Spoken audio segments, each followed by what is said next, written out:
यदि कोई मसीह में है तो नई सृष्टि है, पुरानी बातें बीत गई, देखो सब नई हो गई हैं। परमेश्वर के सुंदर वचन के साथ आप सभी दर्शकों का एक बार फिर से मैं स्वागत करना चाहती हूँ इस 2021 के पहले त्रिमास के पहले सब्त में। और परमेश्वर पिता का धन्यवाद करती हूँ, उसने हमें पूरे साल 2020 में बचा के रखा, स्वस्थ रखा, ताकि हम उसकी स्तुति और महिमा 2021 में आकर एक साथ फिर मिलकर कर सकते हैं। आज के हमारे जो गेस्ट हैं पास्टर आर भारती और पास्टर फ्रैंकलिन फ्रांसिस, मैं आपका भी आज के हमारे सब स्कूल पाठ के अध्ययन में हार्दिक स्वागत करना चाहती हूँ। आइए, इससे पहले कि हम अपने सब स्कूल पाठ के अध्ययन में आगे बढ़ें, हम अपनी आंखों को बंद करेंगे और दुआ करेंगे। और मैं गुजारिश करना चाहूँगी पास्टर आर भारती से दुआ में हमारी अगुवाई करें। आइए दुआ करें। परमपिता परमेश्वर, इस दुनिया के सृष्टिकर्ता, हमारे मालिक, हमारे परमेश्वर, हम तेरे पास आते हैं और तेरा धन्यवाद देते हैं परमेश्वर गुजरे हुए साल के लिए और इस नए साल के लिए परमेश्वर जो तूने हमें दिया है कि खुदावन 2020 में तूने हम तमाम की अगुवाई की और तमाम तरह की बीमारियों से बचाया और ये मौका दिया कि एक बार फिर हम तेरे नाम को अपने होठों से ले सकें, अपने दिल में तुझे जगह दे सकें। खुदावंद विनती करते हैं कि तू हमें से हर एक की अगुवाई कर, हमारे तमाम दर्शकों के साथ हो और परमेश्वर होने दे कि ये 2021 हम तमाम के लिए बड़ी आशीषें लेकर के आए, कि हम सच्चे दिल से तेरी उपासना और तेरी आराधना करने वाले हो सकें। हम तमाम की अगुवाई कर, मसीह यीशु के नाम में मांगते हैं, आमीन। हम 2021 के पहले त्रिमास में हैं और आज हमारा पहला सब्त है। इस पूरे त्रिमास में हम यशायाह की पुस्तक के ऊपर चर्चा करेंगे, मेरे लोगों को दिलासा दे। और आज हमारा पहला सब्त है और आज जिस विषय पर हम चर्चा करेंगे उसका शीर्षक है पहचान का संकट। और आइए हम अपने याद वचन के लिए अपनी बाइबल खोलें, यशायाह की पुस्तक, उसका पहला अध्याय और उसका 18वां पद, जहाँ इस प्रकार से लिखा है, यहोवा कहता है, आओ हम आपस में वाद विवाद करें। तुम्हारे पाप चाहे लाल रंग के हों तो भी वे हिम के समान उजले हो जाएंगे, और चाहे अग्रवानी रंग के हों तो भी वे ऊन के समान श्वेत हो जाएंगे। परमेश्वर अपने पढ़े वचन पर आशीष दे। प्रियो, हम इस सप्ताह परमेश्वर के प्रेम के बारे में सीखेंगे। परमेश्वर से हम चाहे कितने भी दूर चले जाएं, हम पाप में पड़ जाएं, लेकिन परमेश्वर हम अपना बाहें फैलाए हुए हमें बुलाता है। परमेश्वर हमसे प्रेम करता है। परमेश्वर नहीं चाहता कि उनके कोई भी बच्चा नाश हो, परंतु परमेश्वर ये चाहता है कि हम अनंत जीवन प्राप्त करें। आइए हम इसी बात को ध्यान पे रखते हुए अपने सब स्कूल को और गहराई से जानने के लिए जो हमारे गेस्ट हैं उनके पास चलते हैं और संडे के पाठ पे जाएंगे। और संडे का पाठ जो रविवार का पाठ है उस विषय पर चर्चा करेंगे हम पास्टर फ्रैंकलिन के साथ। और पास्टर फ्रैंकलिन, आपसे मैं जानना चाहती हूँ, आप अपने विचारों को हमारे दर्शकों तक पहुँचाइए। यशायाह 1:109 का सार क्या है? धन्यवाद देते हैं इस अच्छे प्रश्न के लिए। और हम रविवार के पाठ में हैं और हम पढ़ेंगे यशायाह 1 उसका 1 वचन से लेकर 9 वचन तक। और उससे पहले मैं आपको बताना चाहता हूं कि आज रविवार का जो हेडिंग है सुन हे आकाश। और हम सब जो है इस पूरे त्रिमास में यशायाह की पुस्तक से जो है वो अध्ययन करेंगे।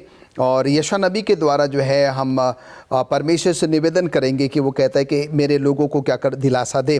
हम जानते हैं कि यशायाह नबी जो है वो आमोस का बेटा है और यशायाह नबी जो है वो 8वीं शताब्दी के आसपास जो है वो यरूशलेम में रह रहा था।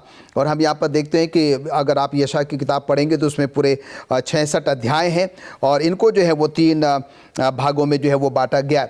अगर हम पहले 40 अध्यायों में अगर हम जाएं तो हम यहाँ पर देखते हैं कि वो एक दर्शन देखता है और उस दर्शन के माध्यम से जो है वो एक संदेश जो है वो हम तक जो है वो पहुँचाना चाहता है। और बताया जाता है कि जो यहूदा का एक दक्षिण राज्य था और उसके जो पड़ोसी थे वो अशूर के लोग थे। और हम यहाँ पर देखते हैं कि ऐसा प्रतीत हो रहा है कि इन यहूदा के लोगों को जो है अशूर राज्य के लोगों से क्या क्या एक बहुत बड़ा खतरा जो है वो नज़र आ रहा है, वो दिखाई दे रहा है। पर हम यहाँ पर देखते हैं कि यशा नबी जो है यहाँ पर ये बताने की कोशिश कर रहा है कि यहूदा को जो है अशूर के राज्य से या उनके लोगों से उतना ज़्यादा खतरा नहीं था जितना कि जो है उसको अपने ही लोगों से, अपने ही जाति के लोगों से जो है वो खतरा था। और वो क्यों ऐसा कह रहा है? क्योंकि वो जानता है कि परमेश्वर के जो लोग हैं, जो यहूदी जाति के जो लोग हैं, वो परमेश्वर के प्रति क्या कर रहे हैं? वो पाप कर रहे हैं, उसकी आज्ञा का जो है वो उल्लंघन कर रहे हैं और परमेश्वर पर विश्वास नहीं कर रहे हैं। और हम देखते हैं कि दिन ब दिन जो है वो परमेश्वर से जो है वो बहुत दूर जो है वो जा रहे हैं और इस बात से परमेश्वर जो है वो बहुत ज़्यादा नाराज़ है। और इसीलिए वो इन चंद आयतों में जो देखिए परमेश्वर जो है वो यशा नबी के द्वारा हमें क्या संदेश देना चाहता है। यहाँ पर लिखता है कि आमोस के पुत्र यशा का दर्शन, जिसको उसने यहूदा और यरूशलेम के विषय में उजिया, योतान, आहाज और हिजकिय्याह नामक यहूदा के राजाओं के दिनों में पाया। हे स्वर्ग सुन और हे पृथ्वी कान लगा, क्योंकि यहोवा कहता है, मैंने बाल बच्चों का पालन पोषण किया और उनको बढ़ाया भी, परंतु उन्होंने मुझसे बलवा किया। बैल तो अपने मालिक को और गधा अपने स्वामी की चरनी को पहचानता है, परंतु इज़राइल मुझे नहीं जानता, मेरी प्रजा विचार नहीं करती। हाँ, ये जाति पाप से कैसी भरी है, ये समाज अधर्म के से कैसा लदा हुआ है। इस वंश के लोग कैसे कुकर्मी हैं, ये बाल बच्चे कैसे बिगड़े हुए हैं। उन्होंने यहोवा को छोड़ दिया, उन्होंने इज़राइल के पवित्र को तुच्छ जाना है। वे पराए बनकर दूर हो गए। तुम बलवा करके क्यों अधिक मार खाना चाहते हो? तुम्हारा सिर घावों से भर और तुम्हारा हृदय दुख से भरा है। पाँव से सिर तक कहीं भी कुछ आरोग्यता नहीं, केवल चोट और कोड़े की मार के चिन्ह और सड़े हुए घाव हैं, जो न दबाए गए, न बांधे गए, न तेल लगाकर नरमाए गए। तुम्हारा देश उजड़ पड़ा है, तुम्हारे नगर भस्म हो गए, तुम्हारे खेतों का परदेशी लोग तुम्हारे देखते ही निगल रहे हैं। पर परदेशियों के द्वारा नष्ट किए गए देश के समान उजाड़ है, और सियोन की बेटी दाख की बारी की झोपड़ी के समान छोड़ दी गई है, या ककड़ी के खेत में मचान या घिरे हुए नगर के समान अकेली पड़ी है। यदि सेनाओं का यहोवा हमारे थोड़े से लोगों को ना बचा रहता, तो हम सदोम के समान हो जाते और अमोरा के समान ठहरते हैं। तो कहने का मतलब यहाँ पर यह है कि इन वचनों के द्वारा आपने हम सब ये जो है समझ गए होंगे कि परमेश्वर देखिए हमारे अपने लोगों से वो कितना ज़्यादा नाराज़ है। वो कहता है कि हम एहसान फरामोश हो गए, जानबूझकर हम खुदा से दूर होते चले गए, पाप करते गए, पाप में जो है वो हमने क्या क्या जीवन जो है वो यापन किया है। तो यहाँ पर हे आकाश सुन का तात्पर्य यहाँ पर ये होता है कि वो आकाश और पृथ्वी से मैडम नहीं कह रहा है, वो जो है परमेश्वर के लोगों से कह रहा है। और वो कहता है कि कब तक तुम जो है वो ऐसा करते रहोगे, और वो चाहता है कि तुम क्या करो, मेरी तरफ जो है वो फिरो, जिससे कि मैं तुम्हारी क्या करूंगा, देखभाल करूंगा और तुम्हें जो है वो आशीष प्रदान करूंगा। पास्टर फ्रैंकलिन यहाँ परमेश्वर जो है आकाश और जमीन को गवाह बना करके ये कह रहा है कि देखो मैंने तुम्हारी हिफाजत की, तुम्हारी देखभाल की, तुम्हारा पालन पोषण किया, लेकिन तुमने जो है उस बैल के समान मुझे छोड़ दिया है कि बैल तो एक बार उसको पता है कि मेरा मालिक कौन है, जब वो खाना देता है तो वो उस जगह पर पहुंच जाता है बैल अपने आप। जी। और गधा जो है वो अपनी चरनी की तरफ ही जाता है, उसको पता है कि मेरे मालिक ने खाना डाल दिया है। लेकिन यहाँ इस्राएल की कौम के लिए, यहूदा के लिए परमेश्वर कह रहा है कि मैंने तुम्हारा पालन पोषण किया, जमीन और आसमान इसके गवाह हैं, लेकिन तुमने जो है मुझे छोड़ दिया है। और तुम्हारे खेत खलियान ऐसे हो गए हैं कि जब तरबूज की फसल उजड़ जाती है तो एक झोंपड़ी खाली बाकी रह जाती है, जब मक्का की फसल उजड़ जाती है तो एक अटारी जो है वहाँ पर खड़ी रह जाती है। वो तो सब जो है उजाड़ हो गए हैं। क्यों? क्योंकि तुमने मुझे छोड़ दिया। बिल्कुल सही बात। जी हाँ, धन्यवाद करना चाहूँगी पास्टर फ्रैंकलिन आपके अच्छे विचारों के लिए। और आइए हम सोमवार के पाठ पे चलेंगे, और सोमवार के पाठ को ध्यान पे रखते हुए पास्टर भारती आपसे मैं जानना चाहती हूँ, आज अपने विचारों को हमारे दर्शकों तक पहुँचाइए कि परमेश्वर किस तरह की उपासना को पसंद नहीं करता है। ये हम तमाम दर्शकों के लिए सवाल पूछा गया है, लेकिन इससे पहले मैं इसका जवाब दूँ, मैं अपने दर्शकों को 2021 की शुभकामनाएँ देना चाहता हूँ इस ऑनलाइन मिनिस्ट्री के द्वारा।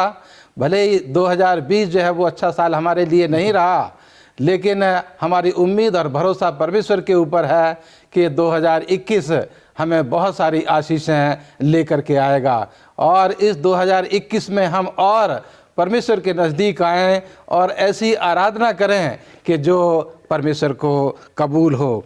तो आज मैं इस सवाल के द्वारा आपको बताना चाहता हूं कि परमेश्वर किस तरह की उपासना को पसंद नहीं करता है। यहाँ हम जब यशायाह की किताब से पढ़ रहे हैं, सीख रहे हैं इस पूरे क्वार्टर में, तो यहाँ परमेश्वर ने अपने लोगों की हालत, अपने लोगों के जीवन को जो है वो सदोम और गमोरा के लोगों से की है। जो यशायाह पहला अध्याय उसकी 10 आयत पर लिखा है कि सदोम और गमोरा की हालत जो थी वैसे ही मेरे लोगों की हालत हो गई है। जैसे उनके मन लोगों परमेश्वर से दूर थे, मेरे लोगों के मन भी जो है परमेश्वर से दूर हो गए हैं। उनके होठों पर तो मेरा नाम है, होठों से वो केवल मेरा नाम लेते हैं, लेकिन दिल में उनके कोई जगह नहीं है। और वो अपने आप को बाहर से बहुत आत्मिक दिखाते हैं, बहुत धर्मी दिखाते हैं, लेकिन अंदर जो है उनके दिल में परमेश्वर के लिए कोई जगह नहीं, अंदर से वो खोखले हैं। और परमेश्वर यहाँ कहता है कि मैं ऐसी बलिदान से, ऐसे ऑफरिंग से मैं घबरा गया हूँ, मैं बहुत थक गया हूँ देखते देखते, और मैं चाहता हूँ। और वो कहता है कि मेरे लोगों का जीवन, यहूदा के लोगों का जीवन, यरूशलेम के लोगों का जीवन जो है, जैसे मत्ती की किताब उसके 23 अध्याय की 27 और 28 में आत्मा लिखता है कि उनका जीवन जो है वो चूना फिरी हुई कब्रों के समान हो गया है। ऊपर से तो बहुत साफ सुथरे हैं, देखने में बहुत अच्छी पोशाक है, लेकिन अंदर जो है अगर उनको देखा जाए तो केवल हड्डियां ही हड्डियां हैं। इसी तरह से मेरे लोगों का जीवन सदोम और गमोरा के लोगों से भी बदतर हो गया है कि वो केवल होठों से नाम लेते हैं, लेकिन दिल में कोई जगह नहीं। और इसलिए परमेश्वर अपने ऐसे लोगों से वो बहुत नाराज़ है, वो बहुत नाखुश है। और वो कहता है कि अगर तुम प्रार्थना भी करोगे तब भी तुम्हारी प्रार्थना नहीं सुनी जाएगी, क्योंकि तुम्हारा जीवन जो है, तुम्हारे कपड़े जो हैं वो पाप से इतने भरे हुए हैं कि मेरा मन जो है तुम्हें देखने को भी नहीं करता। तुम्हारा जीवन जो इतना गंदा हो गया है कि मैं तुम्हारी तरफ देखना भी नहीं पसंद करता। और परमेश्वर चाहता है कि हम इस तरह की उपासना ना करें। वो कहता है कि मैं बिना आज्ञा पालन का बलिदान जो है उससे मैं थक गया हूँ। मैं चाहता हूँ कि तुम मुझे दिल में जगह दो और उसके बाद तुम मेरे साथ प्रार्थना करो, मेरे पास अपने हदिये, अपने ऑफरिंग लेकर के आओ। और इसी तरह से यहाँ इसमें वो कहता है कि अगर नहीं करोगे तो तुम्हारा जो है सर्वनाश हो जाएगा। इसलिए परमेश्वर ऐसी प्रार्थना को स्वीकार करता है जो दिल से परमेश्वर के पास आते हैं, जिनके जीवन में परमेश्वर के लिए जगह है, जो नम्र होकर के परमेश्वर की आराधना करते हैं, जो अपने दिल से परमेश्वर का आदर और सम्मान करते हैं। परमेश्वर ऐसी आराधना को, ऐसी उपासना को स्वीकार करता है कि जो लोग अपने पापों को मान करके, पश्चाताप करके परमेश्वर के पास आकर के अपने जीवन को साफ सुथरा बना करके और जब परमेश्वर के साथ प्रार्थना करते हैं तो वो उनकी आराधना को स्वीकार करता है। पास्टर भारती, बहुत ही अच्छे विचार थे आपके और मैं आपको इस बात के लिए धन्यवाद देती हूँ। और सही में हमें अपने आप को, अपने पापों को हमें मानना चाहिए और प्रभु के सामने हमें अपने पापों को मान के प्रभु के सामने आना चाहिए। आइए हम मंगलवार के पाठ पे चलते हैं। मंगलवार के पाठ को ध्यान पे रखते हुए पास्टर फ्रैंकलिन, आपसे मैं जानना चाहती हूँ कि यशायाह 1:18 से हम क्या समझते हैं? यशायाह 1:18 जो है ये हम सब इससे बहुत अच्छे से वाकिफ़ है और मैं सोचता हूँ कि हम में से कईयों को जो है ये आयतें जो हैं बहुत ही मुखाग्र होंगी, याद होंगी। और कई बार हम ने अपने सब स्कूल पाठ में पास्टरों ने इन पर संदेश भी जो है वो कई बार दिया है, हम लोगों ने जो है वो सुना होगा। और हम यहाँ पर देखते हैं कि ये जो आयत है ये बहुत ही अहम आयत है। और आप अगर पढ़ेंगे यशायाह 1:18 तो यहाँ पर देखिए, ध्यान से सुनिए, मैं चाहता हूँ कि हम सब मिलकर ध्यान से सुने। यशायाह 1:18 में कहता है, यहोवा कहता है, आओ हम आपस में वाद विवाद करें, तुम्हारे पाप चाहे लाल रंग के तो हो तो भी वे हिम के समान उजले हो जाएंगे, और चाहे अर्धवानी रंग के हो तो भी वे ऊन के समान श्वेत हो जाएंगे। और जैसे कि थोड़ा समय पहले एलिस मैडम आपने ये बताया कि भाई हम सब पापी हैं, गुनहगार हैं, हम सब जाने अनजाने में जो है वो पाप कर दे, हमसे गलतियां हो जाती हैं। पर हम यहाँ पर ये सीखने की कोशिश कर रहे हैं यशा नबी के द्वारा कि हमारा परमेश्वर बहुत ही दयालु है, अनुग्रहकारी है, कृपालु है।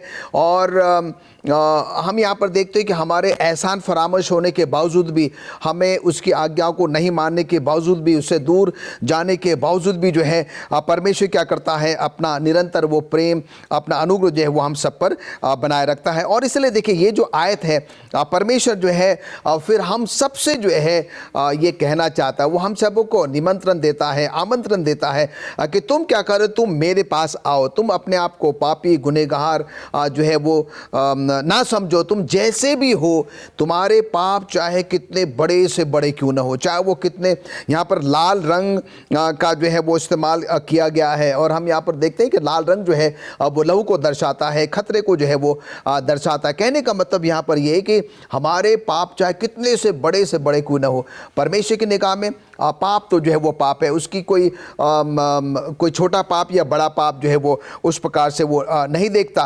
पर वो आज हम सबों को जो है इस नए वर्ष में एक बार फिर जो है वो आमंत्रित करता है कि आइए हम सब जो है बैठ के क्या करें, उस पर चिंतन करें, उस पर मंथन करें, उस पर सोच विचारें कि हम जो है जैसे भी हैं हम प्रभु परमेश्वर के पास जाएं।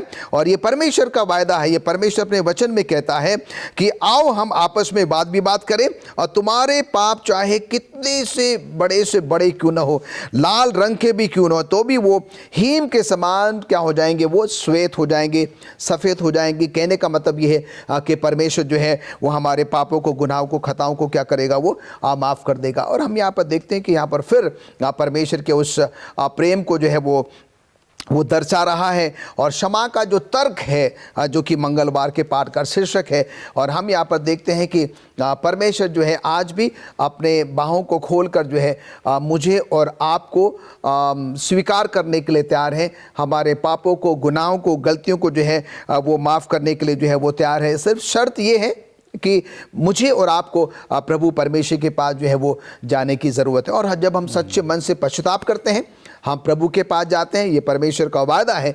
अभी हमने जो है वो यशा 1:18 में जो है वो पढ़ा है, परमेश्वर हमारे पाप बड़े से बड़े क्यों न हो, कितने भी भयंकर क्यों न हो, चाहे वो हमारे निगाह में, चाहे वो दूसरों की निगाह में, पर परमेश्वर की निगाह में जो है वो क्या करने वाला है, उसको माफ़ करने वाला है। और वही हमसे क्या करता है, वो वायदा करता है। और इसलिए एलिस मैडम, मैं आपके माध्यम से तमाम दर्शकों से जो है ये निवेदन करना चाहता हूं कि 2020 का वर्ष जो है वो हम सबों के लिए शायद बहुत ही दुखदाई रहा हो, पर हम परमेश्वर के धन्यवादित हैं कि उन्होंने फिर हमें एक और नया वर्ष दिया है। आइए हम अपने आप को रीडेडिकेट करें, आइए हम अपने पुराने जीवन को त्याग कर, पापों की, गुनाहों की उस राह को छोड़कर जो है एक नए तरीके से जो है एक नया रेजोल्यूशन ले, और हम जो है परमेश्वर के साथ आगे बढ़े। और निरंतर परमेश्वर मुझे और आपको माफ़ करने के लिए हमेशा तैयार है। धन्यवाद देना चाहती हूँ पास्टर फ्रैंकलिन आपके अच्छे विचारों के लिए। प्रिय दर्शकों, परमेश्वर का वादा, उसका कोई भी वादा ना होगा अधूरा, हर एक वादा उसका होता है पूरा। आइए उसके वादे के अनुसार हम अपने आप को प्रभु यीशु मसीह के सामने नम्र और दीन करें, तो वो हमें शिरोमणि बनाएगा। आइए हम बुधवार के पाठ पे चलते हैं। बुधवार के पाठ को ध्यान पे रखते हुए पास्टर भारती, आपसे मैं जानना चाहती हूँ कि परमेश्वर कौन सा सिद्धांत बाइबल में बार बार दोहराता है। जैसे अभी मिसेस फ्रांसिस ने सवाल किया है कि परमेश्वर कौन से सिद्धांत का बाइबल में बार बार जो उसको दोहराता है, और जैसे अभी पास्टर फ्रैंकलिन ने पहले अध्याय यशायाह की किताब उसकी 18 आयत को पढ़ा है, परमेश्वर दुनिया के तमाम लोगों को यहाँ दावत दे रहा है, निमंत्रण दे रहा है कि तुम्हारा जीवन चाहे किसी भी तरह का हो, चाहे तुम्हारा जीवन कितना ही भी खराब क्यों ना हो। और यहाँ 19 और 20 में भी लिखता है कि यदि तुम आज्ञाकारी होकर मेरी मानो तो इस देश के उत्तम उत्तम पदार्थ खाओगे, और यदि तुम ना मानो और बलवा करो तो तलवार से मारे जाओगे। यहोवा का यही वचन है। यहाँ ये जो है हम पाते हैं कि परमेश्वर निमंत्रण दे रहा अपने लोगों को, गुनहगार लोगों को, पापी लोगों को, तुम मेरे पास आओ और मैं तुम्हारे जीवन को अपने खून से धो करके पाक और साफ कर दूंगा, और तुम मेरी आज्ञाकारी रहो, तो मैं तुम्हें भरपूर आशीषें दूंगा। लेकिन अगर तुम मेरे अनाज्ञाकारी बनोगे, मेरे बातों को नहीं मानोगे, मुझ पर विश्वास नहीं करोगे, तो तलवार से मारे जाओगे। और यहाँ जिक्र किया गया है कि यशायाह भविष्यवक्ता इस पहले अध्याय में यहाँ यहूदा और यरूशलेम के लिए यहाँ पर कह रहा है कि असूर की सेना जो है उसने यहूदा को घेर रखा है, और वो कहता है कि हमें इस सेना से ज़्यादा खतरा नहीं, लेकिन हमें अपने लोगों को, हमें अपने जीवन को देखना है कि हमारा जीवन परमेश्वर से कितना दूर चला गया है, और अगर परमेश्वर हमारे साथ नहीं तो हम कुछ नहीं कर सकते। लेकिन अगर हम परमेश्वर के साथ हैं और परमेश्वर हमारे साथ है तो ये सेना चाहे कितनी भी बड़ी क्यों ना हो, ये हमारा कुछ नहीं बिगाड़ सकती। लेकिन अगर हम परमेश्वर से दूर हैं तो हमें जो है वो ख़त्म कर दिया जाएगा, हमारा जो है सर्वनाश कर दिया जाएगा। और यही यहाँ व्यवस्था विवरण की किताब उसके 30 अध्याय की 19 और 20 आयत में भी यहाँ लिखा है कि मैं आज आकाश और पृथ्वी दोनों को तुम्हारे सामने इस बात को साक्षी बनाता हूँ कि मैंने जीवन और मरण, आशीष और श्राप को तुम्हारे सामने रखा है। इसलिए तू जीवन को अपना ले कि तू और तेरा वंश दोनों जीवित रहें। इसलिए अपने परमेश्वर यहोवा से प्रेम करो, उसकी बात मानो, उससे लिपटे रहो, क्योंकि तेरा जीवन और दीर्घायु जीवन यही है कि ऐसा करने से जिस देश को यहोवा ने अब्राहम, इसहाक और याकूब तेरे पूर्वजों को देने की शपथ खाई थी, उस देश में तू बसा रहेगा। यहाँ भी ये निमंत्रण परमेश्वर अपने लोगों को देता है, और बाइबल की दूसरी किताबों में भी इस सिद्धांत को, इस निमंत्रण को बार बार दोहराया गया है कि हे लोगों मेरे पास आओ, परमेश्वर के पास आओ, वो तुम्हारे जीवन को जो है वो स्वीकार करेगा, धो करके पाक और साफ करेगा, तुम्हें आशीष देगा, और तुम्हारा जीवन जो है वो सुख में जीवन होगा इस पृथ्वी के ऊपर, और आने वाली दुनिया के लिए भी परमेश्वर जो है वो हमारे साथ वादा करता है। तो परमेश्वर यहाँ आज चाहता है कि हम परमेश्वर के पास अपने जीवन को अपनी इच्छा से जो है लेकर के आएँ, उसका आज्ञा पालन करें, उसके वादे को जो है हम उसमें विश्वास करें, उसमें हम आगे बढ़ें, तो हम मौत से बच जाएंगे और अनंत जीवन परमेश्वर हम सबको देगा। धन्यवाद देना चाहती हूँ पास्टर भारती आपके अच्छे विचारों के लिए। और आइए हम गुरुवार के पाठ पे चलते हैं, और गुरुवार के पाठ को ध्यान पे रखते हुए पास्टर फ्रैंकलिन आपसे मैं जानना चाहती हूँ कि यशायाह 5:1-7 से हम क्या समझते हैं। मैं चाहता हूँ कि हम सीधे सीधे जो है बाइबल में से पढ़ लें तो वो बहुत अच्छा होगा, और मैं आपसे निवेदन करूँगा कि हम सब अपनी बाइबलें खोलें। यशायाह उसका 5वां अध्याय और उसकी पहली आयत से लेकर 7वीं आयत तक। यहाँ पर इस प्रकार से लिखता है, अब मैं अपने प्रिय के लिए उसकी दाख की बारी के विषय में गीत गाऊंगा। एक अति उपजाऊ टीले पर मेरे प्रिय की एक दाख की बारी थी। उसने उसकी मिट्टी खोदी और उसके पत्थर बीनकर उसमें उत्तम जाति की एक दाखलता लगाई। उसके बीच में उसने एक गुम्मट बनाया और दाखरस के लिए एक कुंड भी खोदा। तब उसने दाख की आशा की, परंतु उसमें निकम्मी दाखें ही लगी। अब हे यरूशलेम के निवासियों और हे यहूदा के मनुष्यों, मेरे और मेरे दाख की बारी के बीच न्याय करो। मेरी दाख की बारी के लिए और क्या करना रह गया जो मैंने उसके लिए ना किया हो? फिर क्या कारण है कि जब मैंने दाख की आशा की तब उसमें से निकम्मी दाखें निकली? अब मैं तुमको बताता हूँ कि अपनी दाख की बारी से मैं क्या करूँगा। मैं उसके कटीले बाड़े को उजाड़ दूंगा कि वो चट की जाए, और उसकी दीवार को ढा दूंगा कि वो रौंदी जाए। मैं उसे उजाड़ दूंगा, वो ना तो फिर छांटी और ना खोदी जाएगी। उसमें भांति भांति के कटीले पेड़ उगेंगे। मैं मेघों से भी आज्ञा दूंगा कि वो उस पर जल ना बरसाए, क्योंकि सेनाओं के यहोवा की दाख की बारी तो इज़राइल का घराना है, और उसका प्रिय पौधा यहूदा के लोग हैं। और उसने उनमें न्याय की आशा की, परंतु अन्याय दिखाई पड़ा। उसने धर्म की आशा की, परंतु उसे चिल्लाहट ही सुनाई पड़ी है। तो यहाँ पर हम देखते हैं कि ये जो चंद आयतें जो मैंने अभी आपके सामने पढ़ी है, ये पूरा सारांश जो है ये हमें देता है। कहने का मतलब ये है कि बार बार परमेश्वर के लोग जो है परमेश्वर से क्या कर रहे हैं, वो दूर जा रहे हैं, परमेश्वर के प्रति एहसान फरामोश हो रहे। परमेश्वर ने वो सब कुछ किया और हमने यहाँ पर देखा कि वो कैसे जो है उसका कोई भी फल परमेश्वर को दिखाई नहीं दिया, कोई भी एक बदलाव जो है उन लोगों में क्या है कि दिखाई नहीं दिया। हम यहाँ पर बार बार बात कर रहे हैं पापों की, गुनाहों की, खताओं की जो है। यहाँ पर हम देखते हैं कि जब हम पाप करते हैं तो परमेश्वर हमें और आपको जो है वो माफ़ करने के लिए हमेशा तैयार रहता है।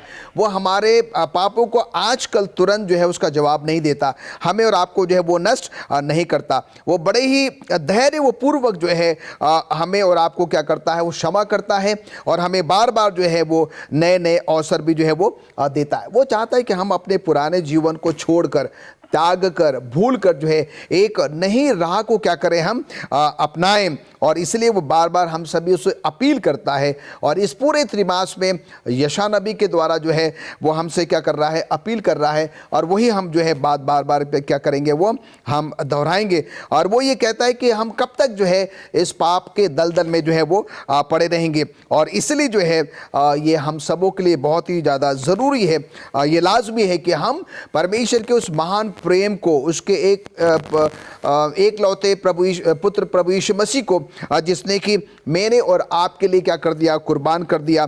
और वो अपना सर्वोच्च जो है उसने क्या कर दिया, दे दिया। और इसके लिए मुझे और आपको चिंतन करने की ज़रूरत है, मुझे और आपको इस पर जो है सोच विचार करने की जो है वो ज़रूरत है कि परमेश्वर वही तो बार बार जो है यशा उसके हमने अभी देखा है कि उसके 5वें अध्याय के 1 से लेकर 7 आयत तक जो है वो कहता है कि मैंने उस दाग की बारी के लिए क्या नहीं किया। वो कहता है कि मैंने इज़राइल के लिए, मैंने यहूदा के लिए जो है वो क्या नहीं किया। पर क्या कारण है कि उससे वो फल नहीं निकला जो मैं आशा करता था। वैसे ही आज परमेश्वर हम सब से ये पूछना चाहता है, हमसे ये पूछता है कि मैंने तुम्हारे लिए क्या नहीं किया, अपना सर्वोच्च जो है तुम्हारे लिए बलिदान कर दिया। उसके बावजूद भी जो है तुम क्या हो, एहसान फरामोश हो, तुम बार बार मुझसे दूर चले जाते हो। पर मैं जो है वो धैर्य रखने वाला प्रभु परमेश्वर हूँ। आज मैं चाहता हूँ कि तुम क्या करो, अपने पुराने गलत रास्तों से फिर कर जो है वो मेरे पास आओ और मैं तुम्हें माफ़ करने के लिए जो है वो तैयार हूँ। Mrs Alice. Thank you pastor Franklin, आपके बहुत अच्छे विचारों के लिए। आइए हम अपने शुक्रवार के पाठ पे चलेंगे और शुक्रवार के पाठ को ध्यान पे रखते हुए पास्टर भारती, मैं आपसे जानना चाहती हूँ, आप अपने विचारों को हमारे दर्शकों तक पहुँचाइए कि यशायाह उसका पहला अध्याय और उसका 4 पद में कैसे समाज का चित्रण किया गया है। इसके लिए जो मिसेस फ्रांसिस ने आयत दी है उसको मैं यहाँ पढ़ना चाहता हूँ। यशायाह पहला अध्याय और उसकी 4थी आयत। यहाँ लिखा है कि हाय ये जाति पाप से भरी हुई है, यह समाज अधर्म से कैसा लदा हुआ है, इस वंश के लोग कैसे कुकर्मी हैं, ये बाल बच्चे कैसे बिगड़े हुए हैं। इन्होंने यहोवा को छोड़ दिया, उन्होंने इस्राएल के पवित्र को तुच्छ जाना है, वे पराए बनकर दूर हो गए हैं। यहाँ इस आयत में यहूदा के लोगों का जो समाज था उसका यहाँ पर खास करके चित्रण किया गया है। और ये ऐसा समाज था जिसको यहाँ पर लिखा है कि ये परमेश्वर का समाज था, ये पवित्र परमेश्वर के लोग थे, लेकिन इनका जीवन इस वक्त पाप से भरा हुआ है। ये ना शुक्रगुजार लोग हैं। परमेश्वर ने कितनी आशीषें इनको दी, लेकिन उसके बावजूद भी इनके दिल से परमेश्वर के लिए कोई शुक्रगुजारी नहीं।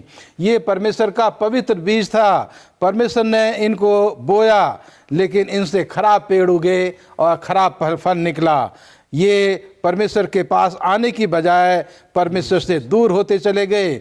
इन्होंने परमेश्वर की आराधना करना बंद कर दिया, इन्होंने परमेश्वर के वचन को पढ़ना बंद कर दिया, इन्होंने परमेश्वर से प्रार्थना करना बंद कर दिया और ये परमेश्वर से दूर होते चले गए। इन्होंने परमेश्वर की व्यवस्था को, परमेश्वर की उस महान योजना को जो उन्होंने जो है पापी इंसान को बचाने के लिए इस दुनिया के सामने रखी, उसको उन्होंने भुला दिया। और ऐसे समाज को परमेश्वर पसंद नहीं करता है, ऐसे समाज को परमेश्वर पसंद नहीं करता है। और ऐसे समाज के लिए और यहूदा के लिए और दुनिया के तमाम लोगों के लिए परमेश्वर यहाँ एसडी बाइबल कमेंट्री वॉल्यूम 4 उसके 1137 पेज पर भी लिखा है कि परमेश्वर ये दुनिया के लोगों से ये विनती कर रहा है, ये वो उनको ये निमंत्रण दे रहा है कि अपने इस पुराने जीवन को छोड़ करके परमेश्वर के पास लौट आओ। परमेश्वर की दया और दृष्टि तुम्हारे ऊपर होगी, वो तुम्हें जो है माफ़ करेगा। परमेश्वर की दया के द्वारा तुम माफ़ किए जाओगे।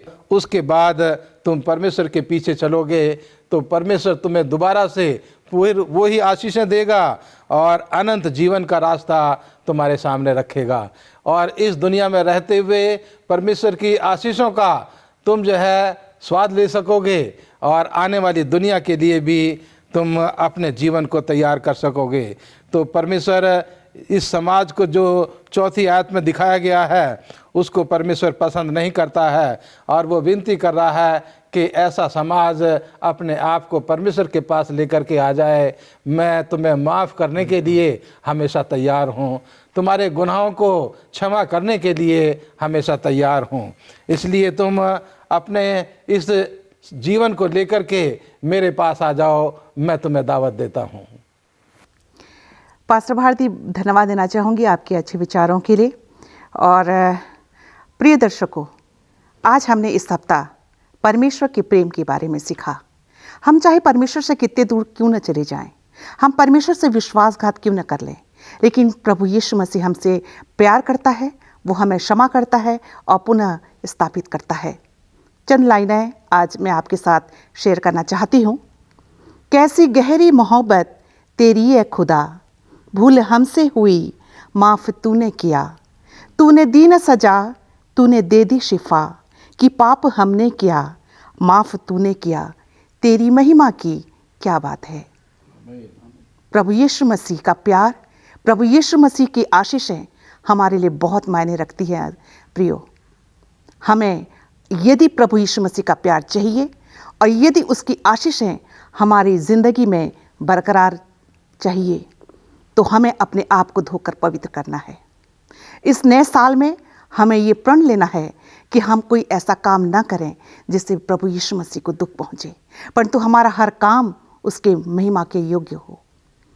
हम अपने आंखों के सामने से अपने बुरे कामों को दूर कर दें और हम प्रभु यीशु मसीह से कहें कि हे पिता, जूफा से मुझे शुद्ध कर तो मैं पवित्र हो जाऊंगा, मुझे धो, मैं हिम से भी अधिक श्वेत बनूंगा। आइए परमेश्वर हम सबको आशीष दे जब हम परमेश्वर के सामने अपने अपने पापों का अंगीकार करते हैं। मैं पास्टर भारती का और पास्टर फ्रैंकलिन का आज के सबक स्कूल के पाठ में अपने विचारों को रखने के लिए मैं तहे दिल से धन्यवाद करती हूँ। और आइए हम अपने सबक स्कूल पाठ के अध्ययन को ख़त्म करें और हम दुआ में जाएंगे और दुआ में हमारी अगुवाई करेंगे पास्टर फ्रैंकलिन। आइए हम प्रार्थना करें। आसमान और ज़मीन को बनाने वाले स्वर्गीय पिता परमेश्वर, निहायत शुक्रगुजार है आज के पवित्र शब्द के लिए, आज की पवित्र संगति के लिए और इस नए वर्ष 2021 के लिए पिता परमेश्वर, जो कि आपने हम जैसे नाचीज़ और नापाक लोगों को देखने का मौका दिया है। पिता परमेश्वर, हम हृदय से धन्यवादित हैं आप बीते वर्ष की तमाम उन आशीषों के लिए जो आपने हमारे जीवन में व्यक्तिगत रूप से, पारिवारिक रूप से, कलीसियाक रूप से प्रभु मुहैया कराई हैं। आपने हम सबों की रहनुमाई करी, आपने हम सबों की देखभाल करी और आपने हम विशेष करके प्रभु उस बड़ी महामारी से, कोरोना वायरस से आपने हमको बचाया है। प्रभु, हम इस बात से भी दुखी हैं कि हमने पिछले साल अपने कई ऐसे प्रियो को प्रभु इस कारणवश खो दिया। ना जाने और कैसे दुर्घटनाओं के शिकार हमारे लोग हुए प्रभु, और जो कि हमसे रुखसत हो गए। पर पिता परमेश्वर, जब हम अपने आप को उनके साथ तुलना करते हैं तो हम तो और भी ज़्यादा पापी हैं, गुनहगार हैं, नाचीज़ और नासमझ हैं प्रभु। पर यह आपका अनुग्रह हुआ कि आपने हम सबके जीवन में एक और नया वर्ष जोड़ दिया। पिता परमेश्वर, आज के सबक स्कूल पाठ के लिए हम आपके हृदय से धन्यवादित हैं। पूरे त्रैमास भर के लिए प्रभु हम अपने आप को आपके हाथ में समर्पित करते हैं और एक अच्छा जीवन यापन करने के लिए हमें हमारी मदद करें। हमारे पापों को, गुनाहों को, खताओं को प्रभु माफ़ करें। पुनः प्रभु आज के इस शब्द को पवित्र रखने में आप हमारी मदद करें। मसीह यीशु के नाम से मांगते हैं, आमीन। आमीन।